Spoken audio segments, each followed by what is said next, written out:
I welcome you all in our today's session. In this session, we are going to design the IR filter using bilinear transformation method. In our previous video, we have seen the design of IR filter using impulse invariance method. Okay, so let us see the design of filter using bilinear transformation method.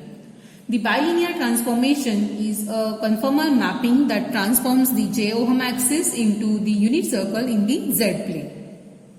Okay, here it converts or maps the j-ohm axis only once.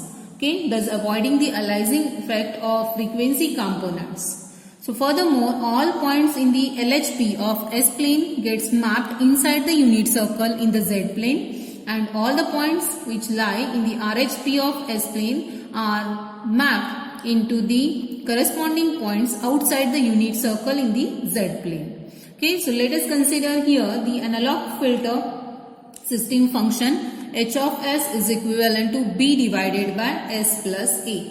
Okay, so this can also be written as Y of S divided by X of S is equal to B divided by S plus A.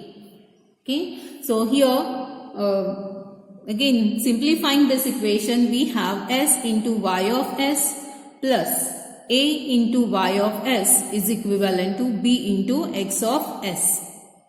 Okay, so this can be characterized by the differential equation as d by dt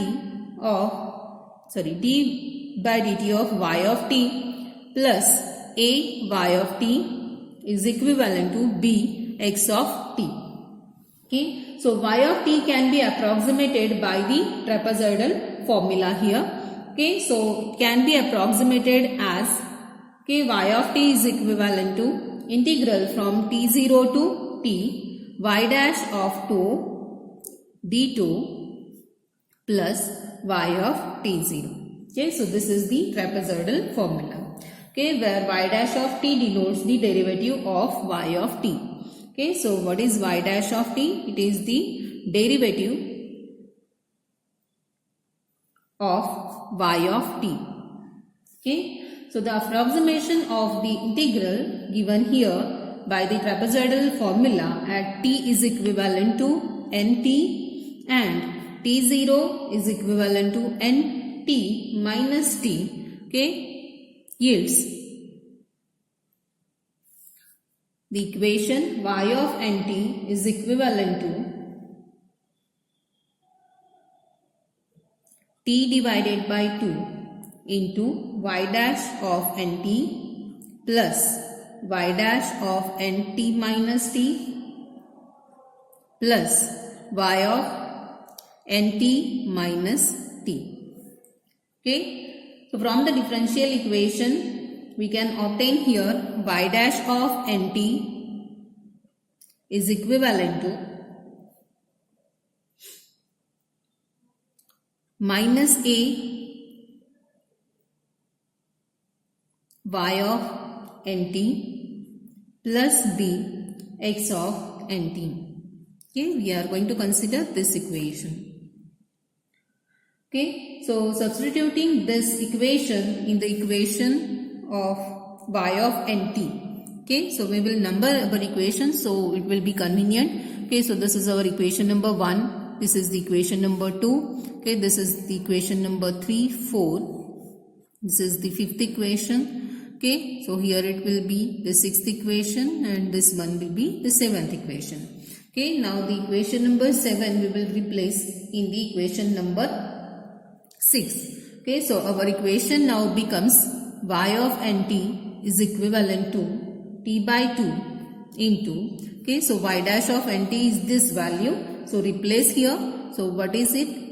Minus a y of nt plus b x of nt minus, okay, now here we have to replace. So it will be minus a y of nt minus t plus b x of nt minus t, okay, and plus y of nt minus t. Okay, so this is our equation. by replacing this equation number 7 into equation number 6. Okay, so again by simplifying we have y of nt plus a t by 2 y of nt minus 1 minus a t by 2 into y of nt minus t, which is equivalent to bt by 2 into x of nt plus x of nt minus t. So what we have done here, we have just separated the values or terms of y of t and x of t. Okay, so with y of n is equivalent to y of nt and x of n is equivalent to x of nt. Okay, so what we have to consider, y of n is equivalent to y of nt and x of n is equivalent to x of nt. Okay, so we obtain the result as 1 plus a t by 2 into y of n minus 1 minus a t by 2 into y of n minus 1, which is equivalent to b t by 2 into x of n plus x of n minus 1. Okay, so the z transform of this differential equation is, what we have to do, we have to take the z transform of this equation. Okay, so the z transform of this equation is now 1 plus a t by 2 into y of z minus 1 minus a t by 2 of z inverse of y of z, which is equivalent to b t by 2 into 1 plus z inverse of x of z. Okay, the system function of the digital filter is then h of z is equivalent to y of z divided by x of z, which is equivalent to, okay, just we have to collect the terms of x and y now. Okay, so it is equivalent to b t by 2 into 1 plus z inverse whole divided by 1 plus a t by 2 minus 1 minus a t by 2 into z inverse. Okay, so after simplification again it becomes b t by 2 into 1 plus z inverse whole divided by 1 minus z inverse plus a t by 2 into 1 plus z inverse. Okay, so dividing the numerator and denominator by t by 2 into 1 plus z inverse. Okay, what we have to do? We have to divide the numerator and denominator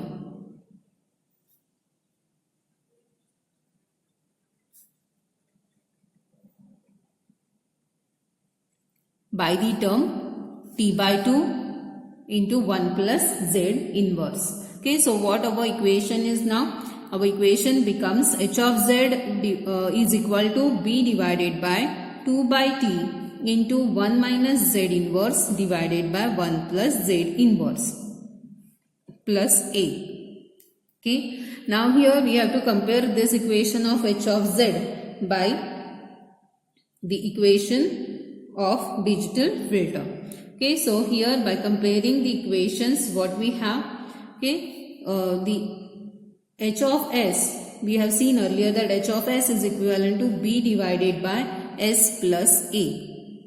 Okay, so compare these two equations now. Okay, by comparing this, what we have, okay, we have s is equivalent to 2 divided by t into 1 minus z inverse divided by 1 plus z inverse.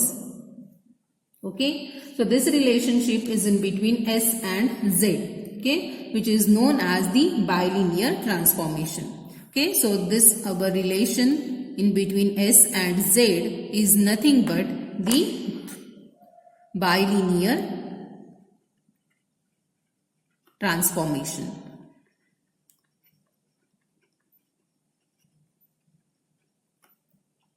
Okay, so here let us consider z is equivalent to e raised to, okay, here we will consider z is equivalent to r into e raised to j omega. Okay, so here s is given by again sigma plus j ohm. Okay, so this can be expressed as, okay, our equation for s is 2 divided by t into 1 minus z inverse, okay, divided by 1 plus z inverse. Okay, this equation can also be expressed as s is equivalent to 2 into z minus 1 divided by t into z plus 1. Okay, so now substitute the value of z in the equation. So what is our s? S becomes now 2 divided by t into r into e raised to j omega minus 1 divided by r into e raised to j omega plus 1. Okay, so again further simplification will give us 2 divided by t into r cos omega minus 1 plus jr sin omega, okay, divided by r cos omega plus 1 plus jr sin omega. Okay, so what we have done here, we have just replaced the value of e raised to j omega and simplified it. Okay, so further we can say s is equivalent to 2 by t multiplied by r cos omega minus 1 plus jr sin omega divided by r cos omega plus 1 plus jr sin omega, multiply the numerator and denominator by r cos omega plus 1 minus jr sin omega, okay, also divided by r cos omega plus 1 minus jr sin omega. Okay, so we have divided and multiplied by the same term. Okay, so s will become equivalent to now 2 by t multiplied by, simplify this term, so we have now r square cos square omega minus 1 plus r square sin square omega plus j 2r sin omega divided by r cos omega plus 1 square plus r square sin square omega. Okay, so further simplification will give 2 by t into r square cos square omega minus 1 plus r square sin square omega plus j 2r sin omega, the whole divided by, simplifying these brackets, we have 1 plus r square cos square omega plus 2r cos omega plus r square sin square omega. Okay, then further again separating the real and imaginary terms, what we have, s is equivalent to 2 by t into r square minus 1 divided by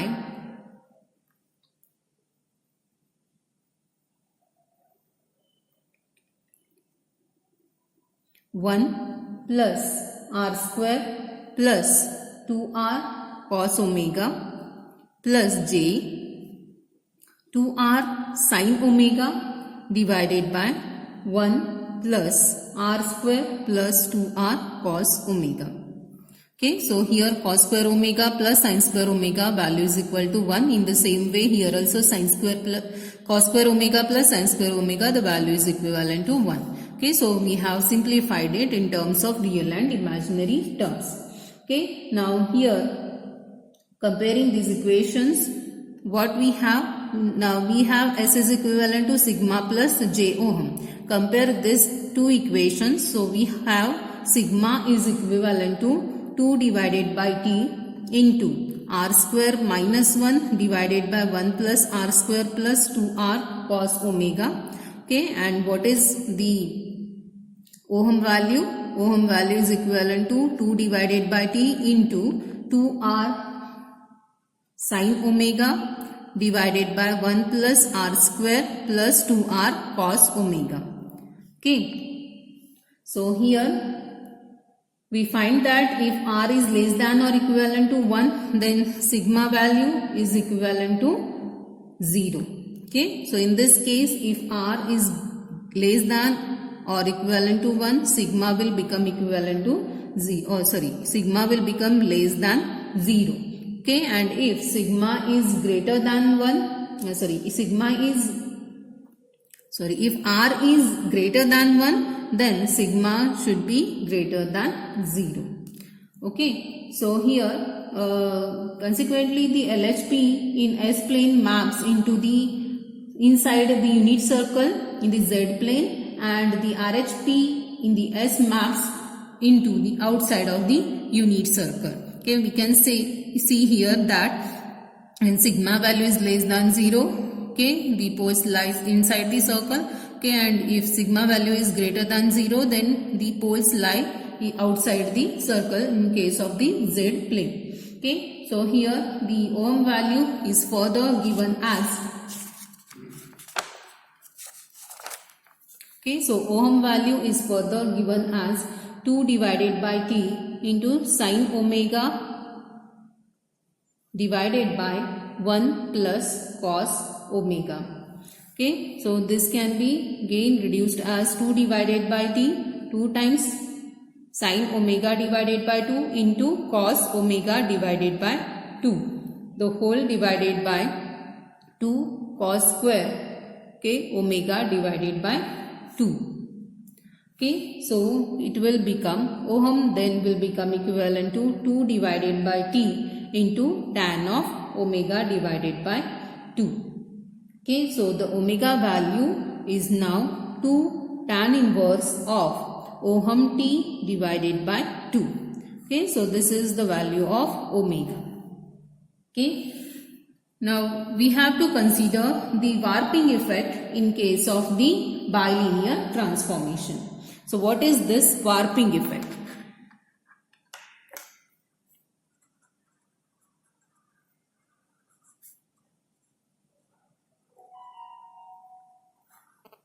Okay, so what is the warping effect? Let ohm and omega represents the frequency variables in the analog filter and the derived digital filter respectively.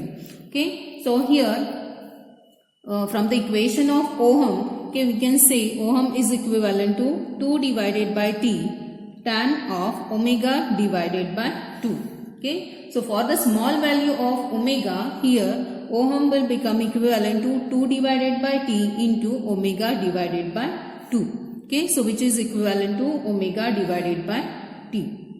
Okay, so this is why, because for small values of theta, okay, here tan theta will be equivalent to theta. Okay, by applying this formula here, okay, so for small values of omega, here our ohm becomes 2 divided by T into omega divided by 2. Okay, so here omega then becomes ohm T. Okay, so for low frequencies, the relationship between ohm and omega are linear. Okay, so as a result, the digital filter have the same amplitude response as the analog filter. Okay, so for high frequencies, however, the relationship between omega and ohm becomes non-linear.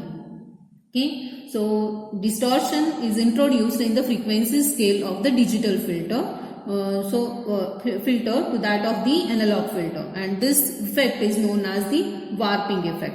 Okay, so the warping effect gets introduced at higher frequencies. Okay, the influence of the warping effect on the amplitude response here can be shown using the graph here. Okay, so see here. The effect on the magnitude response due to the warping. So this is the magnitude response of the filter. Okay, so this is the means here, suppose this is the response of the filter at high frequencies. So what will happen here? The H of j ohm is given.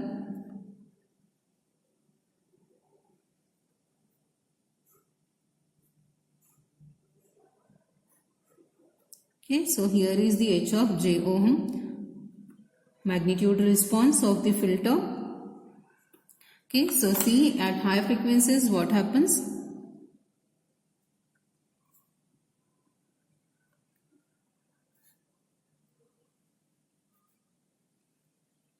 Okay, it gets mapped on our frequency response at high frequencies. Okay, so if you map here these frequencies, what will happen? Okay, so this is the h of e raised to j omega s plane. Okay, so in this case what will happen? Okay, see here the frequency becomes non-linear.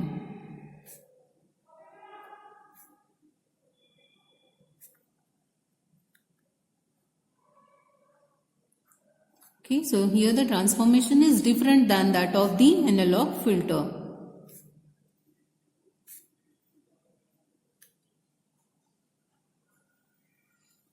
Okay, and so on, like this. Okay.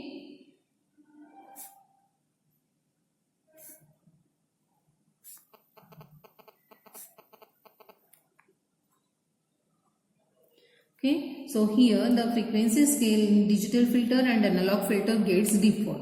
Okay, so here the influence of warping effect on amplitude response is shown in this figure by considering the analog filter with the number of passbands centered at regular intervals. Okay, the derived digital filter will have same number of passbands, but the center frequencies and bandwidth of higher frequency passband will tend to reduce. Okay. So here the influence of warping effect on the phase response is provided. Okay, the phase response is changed with due to the warping effect. Okay, so considering an analog filter with linear phase response, the phase response of the digital filter is non-linear. Okay, so we need to provide the pre-warping for the or wherever there is the warping effect is present. Okay, so the warping effect can be eliminated by using the pre-warping of analog filter.